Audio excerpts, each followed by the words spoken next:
Didik TV KPM. Murid-murid, sila bersedia di mana sahaja anda berada. Kita akan sama-sama belajar Pendidikan Islam tingkatan 4, fiqh bidang akikah bidang fiqh tajuk akikah ya. Okey. So pada kali ini kita akan lihat apakah maksud, hukum dan dalil akikah. Okey. Dan Ustazah harap semua murid bersedia dengan buku teks, buku nota, apa sahaja catatan untuk kita sama-sama belajar. Baiklah, kita lihat dahulu. Sebelum itu, apa kata kita cuba tanya murid-murid di studio apa yang mereka tahu. Ya? Apabila sebut akikah, apa perkataan pertama yang timbul dalam fikiran mereka. Okey, jom kita lihat siapa nak mula dulu. Kita akan tanya semua murid yang ada di studio. Okay, kita mulakan dengan Ardini. Bila sebut akikah, apa agaknya yang terlintas dalam fikiran Ardini? Ardini, silakan. Sembelihan. Okey, kita tulis di sini sembelihan. Sembelihan. Okey, bagaimana dengan Zakwan? Haiwan ternakan. Oh, haiwan. Okey, kita letak ternakan lah ya. Haiwan ternakan. Okey, boleh nampak tak tulisan Ustazah ni? Boleh. Afia? Bayi. Oh, ya, ada bayi. Bagaimana dengan Iqbal? Cukur jambul. Cukur jambul. Cukur jambul lah kan? Adakah murid-murid lain biasa dengan perkataan cukur jambul ni? Okey. Syafiqah macam mana? Kalau sebut akikah, apa yang Syafiqah mula terfikir, terlintas? Kalau saya sebut akikah, saya terfikir ada bayi, ada ramai-ramai orang, duk makan bayi tu, ada cukur jambul tu. Apa tu? Ramai orang. Kalau Ustazah pula, Ustazah fikir apa? Kenduri. Kenduri. Okey kan? Orang kata kenduri akikah. Ya, orang kata kenduri akikah. Jadi, alhamdulillah, maksudnya akikah bukanlah sesuatu yang asing pada kita semua ya. Tetapi mari kita perhatikan betul-betul apakah maksud, hukum dan dalil akikah. Okey, cuba kita lihat. Kita lihat dahulu maksud akikah. Boleh tak murid di studio bantu kawan-kawan kita untuk sama-sama untuk bacakan teks ini? Silakan. Siapa yang boleh bantu? Saya boleh bantu dulu. Okey, angkat tangan. Okey, silakan Zakwan. Terima kasih Zakwan. Cuba Zakwan baca. Okey, maksud akikah ialah binatang ternakan Al-An'am yang disembelih sempena kelahiran bayi. Ya, jadi kita perhatikan binatang ternakan Al-An'am ya, yang disembelih sempena kelahiran bayi. Okey. Kita lihat apa dia binatang ternakan. Adakah ayam binatang ternakan? Okey, cuba kita perhatikan. Binatang ternakan ataupun yang disebut sebagai Al-An'am yang disyariatkan untuk dijadikan haiwan akikah ialah, okey, ini tulisannya. Boleh baca tak murid-murid di rumah? Unta, kerbau, lembu, kambing, biri-biri. Ada beza ke kambing dengan biri-biri ni? Cuba kita lihat gambar ni. Okey. Okey, yang ni apa? Unta, lembu, kambing dan biri-biri, juga disebut sebagai kibash ya. Okey, inilah binatang-binatang ternakan yang sah dijadikan akikah. Haiwan selain daripada binatang ternakan ini tak sah dijadikan akikah walaupun banyak.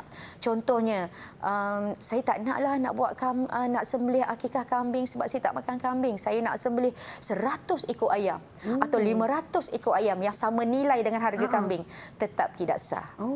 Mesti binatang ternakan ataupun disebut Al-An'am. Okey, jom kita lihat pula hukum ya. Apakah hukum akikah? Okey, siapa pula nak bantu membaca? Silakan. Saya. Ya, Afia. Okey, silakan. Hukum dia adalah sunat muakkad dan wajib jika bernazar. Okey, terima kasih. Ada dua di sini. Sunat muakkad. Apa dia maksud sunat muakkad? Sunat yang sangat-sangat digalakkan. Ya? Tetapi dia menjadi wajib bila? Apabila bernazar. Dalam situasi bernazar, maka akikah itu wajib. Agak-agaknya dapat tak? Murid-murid faham tak apa maksud nazar? Pernah tak dengar perkataan nazar? Ya. Saya bernazar nak botak kepala, nak botak nak cukur rambut cukur kalau tim saya menang.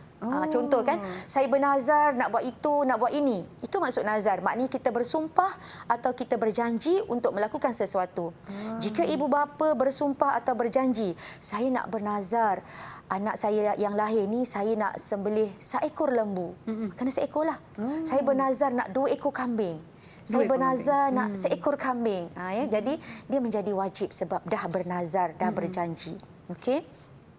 Baiklah, Ustazah harap murid-murid di rumah juga dapat mengikutinya dengan baik. Ya. Seterusnya kita tengok dalil pula. Ya. Dalil ini dalil sama ada dalam Al-Quran ataupun hadis. Ya.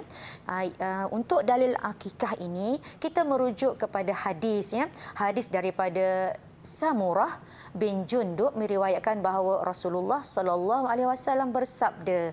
Okey, boleh tak kita minta murid di studio untuk bacakan apa hadis itu? Siapa yang nak mencubanya? Siapa nak bantu? Saya Ustazah. Okey, Iqbal, silakan.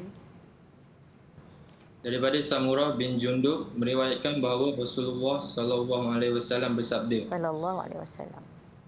Al-ghulamu mutahanun bi'aqiqatihi yuzbahu anhu yawmas sabi'i wa yusamma wa yuhlaqu ra'suhu. Yang bermaksud setiap anak tergadai dengan akikahnya, maka pada hari ketujuh disembelih haiwan, dia diberi nama dan dicukur rambutnya. Riwayat At-Tirmizi. Okey, terima kasih Iqbal atas bacaan yang baik itu tadi. Ya. Cuba kita perhatikan, setiap anak tergadai dengan akikahnya, maka pada hari ketujuh disembelihkan haiwan untuknya, diberi nama dan dicukurkan rambutnya. Ada 3 perkara. Ya.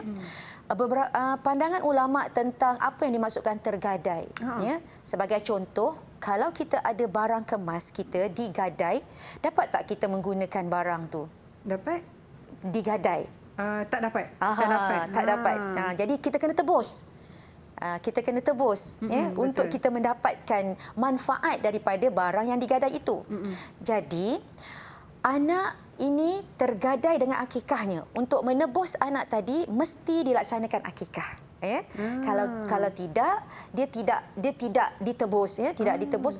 Beberapa ulama berpendapat anak tadi yang tidak diberikan akikah, ibu bapanya terhalang untuk mendapat syafaat.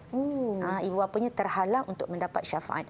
Ada juga para ulama yang berpendapat akikah ini ialah untuk sebagai satu usaha ibu bapa untuk mengelakkan anak-anak dari godaan syaitan, memutuskan sifat haiwaniah, sifat kebinatangan daripada anak tadi, aqa, iaitu memutuskan sifat-sifat haiwan yang ada pada diri manusia. Okay. Jadi kalau kita lihat hadis ini, ada 3 perkara yang menjadi tanggungjawab ibu bapa kepada anak-anak. Cuba kita perhatikan, yang pertama ialah sembelih haiwan. Yang kedua, ni sembelih haiwan, diberi nama dan dicukur kepalanya. Ini berdasarkan ajaran yang telah ditunjukkan oleh Rasulullah sallallahu alaihi wasallam. Baiklah, cuba kita perhatikan pula. Dah bersedia semuanya murid-murid? Tadi kita telah pun mempelajari maksud, dalil, hukum dan juga dalil. Apa kata kita lihat adakah murid-murid telah pun mempelajari poin tajuk-tajuk ataupun perkara-perkara yang kita bincangkan tadi. Betul. Kita nak lihat, kita nak minta murid-murid di studio cuba jawab soalan latihan ini. 1, nyatakan maksud akikah. 2, nyatakan hukum akikah. 3, nyatakan dalil akikah. Okey, kita buka kepada soalan ini kepada murid-murid di studio. Silakan. Siapa nak jawab dulu? Ya, siapa nak jawab dulu? Okey, siapa nak jawab dulu? Siapa tu? Okey, siapa tu? Ardini. Okey, silakan. Maksud akikah ialah menyembelih binatang ternakan sempena kelahiran bayi. Masya Allah. Betul tak Syafiqah? Betul. Betul. Okey, berapa markah kita nak bagi? Markah penuh di situ 2. Yang sana tu markah dia, maknanya murid dapat menjawab dengan betul. Markah penuh di dalam teks dalam soalan kita tu ialah 2. Jadi Ardini dapat 2 markah. saya Okey, bagi tahniah. markah Soalan 2. 2. Sementara Kak Syafiqah akan tampalkan markah untuk Ardini. Soalan 2 siapa nak jawab silakan. Soalan 2 silakan. Pantas. Saya Ustazah. Okey, silakan Zakwai. Okey. Hukum akikah ialah sunat muakkad dan wajib bagi yang sudah bernazar. Ya, hukum akikah ialah sunat muakkad. Jangan jawab sunat sahaja ya. Dah ada beza, dah ada dua perkara yang berbeza tu, sunat dan sunat muakkad. Ya, sunat Baik. muakkad ni sunat yang sangat digalakkan. Dan wajib apabila bernazar. Oleh kerana Zakwan jawab 2 perkara, jadi Zakwan bagi dapat 2 2 markah untuk Zakwan. Okey, saya letakkan ya. Zakwan ya, 2 markah. Ya. Okey, tahniah. Kalau Zakwan jawab sunat saja, Satu dia jadi markah. 1 markah. Tapi sebab ada sunat dan wajib. Okey, tahniah. tahniah. Seterusnya, siapa pula nak jawab soalan nombor 3? Dalil Ustazah. Senyum-senyum. Oh, Saya Afiah. Ustazah. Nampak Silakan. macam Iqbal yang senyum, tapi Afiah yang angkat tangan dulu. Okey, silakan Afiah. Dalil akikah daripada Samurah bin Jundub meriwayatkan bahawa Rasulullah bersabda setiap anak tergadai dengan akikahnya. Maka pada hari ke-7 disembelih haiwan, diberikan nama dan dicukur rambutnya. Okey, oleh kerana Afiah membacakan maksudnya, itu juga dikira dalil sebab disebutkan riwayat siapa tadi. Ya, jadi lengkap. Walaupun tak baca matanya, tetapi memadai dengan maksud yang lengkap. Dan juga ada perawinya iaitu Samurah bin Jundub tadi. Maknanya pentinglah Ustazah perawi Penting tu. juga tu. Ya. Jadi kita berikan markah penuh kepada bagi Ain 2 Afiah. markah. Saya bagi 2 markah dekat Ain. Tahniah. Okey. Ya. Terus Ustazah boleh? Okey, seterusnya. Okey, kita nampaknya ada 3 orang yang telah menjawab sebab ada 3 soalan saja Ya, kan. betul, 3 Okey. soalan saja. Jangan bimbang, ini contoh jawapan ya. Okey, murid-murid boleh merujuk contoh jawapan. Kalau kita lihat tadi rakan-rakan anda di studio telah pun menjawab dengan tepat. Ini contoh-contoh jawapan yang boleh murid-murid perhatikan. Jangan lupa sila catat dalam buku nota anda. Okey, seterusnya. Okey, cuba baca soalan ini. Saya bernazar akan menyembelih 2 ekor kambing untuk anak saya yang baru lahir ini, kata si ayah dengan gembiranya. Berdasarkan kenyataan di atas, jelaskan hukum akikah tersebut. Siapa yang nak cuba jawab di sini? Siapa nak cuba jawab? Okey. Boleh, siapa nak cuba Okey, jawab? siapa nak cuba jawab? Cuba baca lagi sekali soalannya. Si ayah bernazar untuk menyembelih 2 ekor kambing untuk anaknya. Berdasarkan kenyataan ini, jelaskan hukum akikah. Okey, siapa nak cuba jawab? Silakan. Okey, boleh angkat tangan? Saya Okey, okey. Iqbal. Silakan, Iqbal. Okey, pantas. Okey. hukumnya wajib kerana dia telah bernazar. Okey, hukumnya wajib kerana dia telah bernazar. Iqbal dia jawab 2 lapis ayat. Ya. Ada hukum dan ada alasan. Jadi kita beri markah penuh untuk Iqbal. Berapa Ustazah? Okey, 2? 2 markah. 2 markah juga untuk Iqbal. Okey, tahniah ya. Tahniah Iqbal. Okey. Okey, itu dia Masya Ustazah. Allah. Itu dia persoalan ataupun jawapan daripada murid-murid kita berkaitan dengan maksud, hukum dan juga dalil ya Ustazah. Betul Ya, Ustazah? betul. Didik TV KPM